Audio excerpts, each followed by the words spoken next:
Morvay Minute episode 6.4 is presented by Rich Green Lawns, professional lawn and shrub care. Visit richgreenlawns.com or give them a call at 732-370-5963. We're joined by BlueClaws head groundskeeper Michael Morvay, 54 down, 6 to go. Michael, how are you? I'm doing well, Greg. How are you doing? How is your field holding up? 54 games down with just, hard to believe, but only 6 more left in 2021. The field's actually holding up pretty well. I mean, we had a lot of rain this summer, a lot of rain in July. Now we're getting more rain in August into September. So the field's actually holding up well. We came out of the heat, the hot streak here pretty well. We played 12 games on it before. We're gone for 2 weeks. So right now it's just recovering. We have a little bit of insect damage out there, but other than that, it's holding up well for this time of year. So we're in the middle of a 2-week break now. We're recording this on August 30th. BlueClaws will be back home on September 6th September 7th for the final 6 games of the season. You did some aerating over the 2-week break here last week. Tell us about that. Yeah. So we punched holes. We just solid time to field, which is just the aerator going in and coming right out. We're not pulling any cores, not pulling any organic matter. That will be coming on September 13th to end the season. Thankfully, I had myself and Greg Witt and Jeff Ryan that were able to do the aerating for me. So we were able to get it done. The field was just, it needed to be done. It has been aerated since May. So we went a long time without it being aerated, and it needs to breathe. It helps with drainage. Right, so, it helps. Yeah. So back it up a second. What does aerating entail? So this type of aerating is we're just poking a hole in to come straight out. We're not pulling out any organic matter or anything. We're just getting air and oxygen into the roots and helping with drainage and opening the surface up just to get the roots to go down deeper and for the field to breathe. By keeping your grass plant so tightly knitted and not opening it up won't allow it will allow disease pressure to be extremely high. You don't want to open it up in the middle of summer because you're putting down your crabgrass preventer and all that stuff, so that puts a lock on the soil so the seeds don't germinate. This time right now is the perfect time to open it up. Starting next month, it's even better to pull cores, get some seed into the ground, and start your lawn renovations.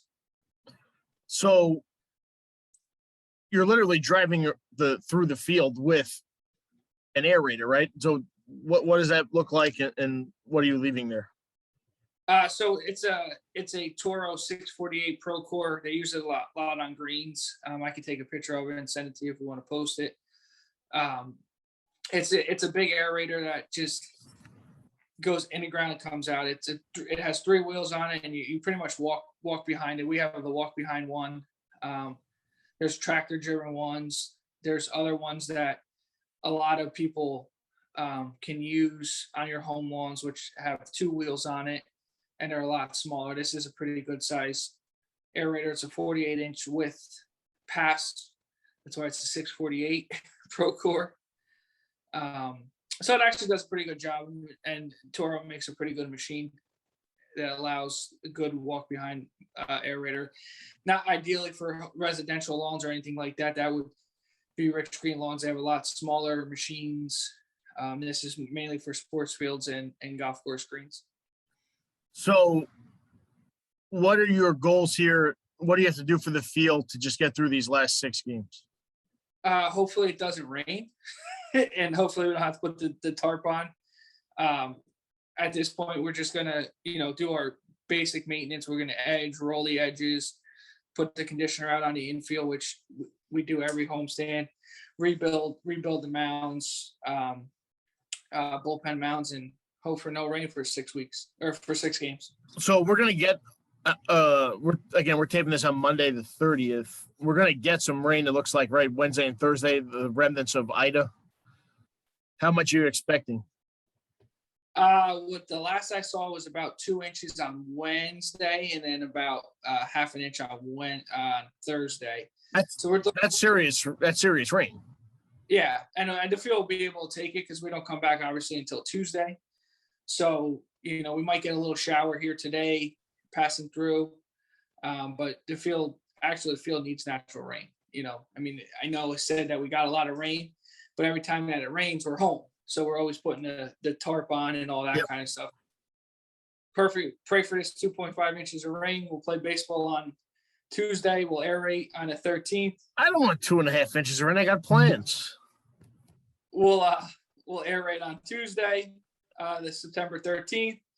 We'll put some seed down and top dress the field, and then the season's over. For fans watching out there, what kinds of things, what do they do for their lawn this time of the year?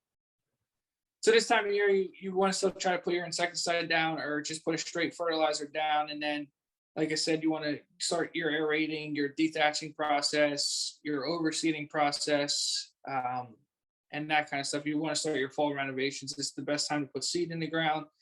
You also want to reduce your watering because your lawn doesn't need it as much. So if you want to reduce your time or, go every other day at this point, because we should start getting the cooler temperatures, hopefully. So you do want to do all that kind of stuff, seeding, detaching, and aerating. And again, you want to call Rich Green Lawns for their help as well. They're our proud partner of Morvay Minute episode 6.4. 732-370-5963, 732-370-5963, or richgreenlawns.com. Michael, thank you so much for a few minutes. Enjoy a couple of days here, and then we'll see you back at it with the fans on the 7th. 6 more to go. Hopefully everybody can join us next week for the final 6 of 2021. Michael, thank you. See you soon. Thank you, Gregory.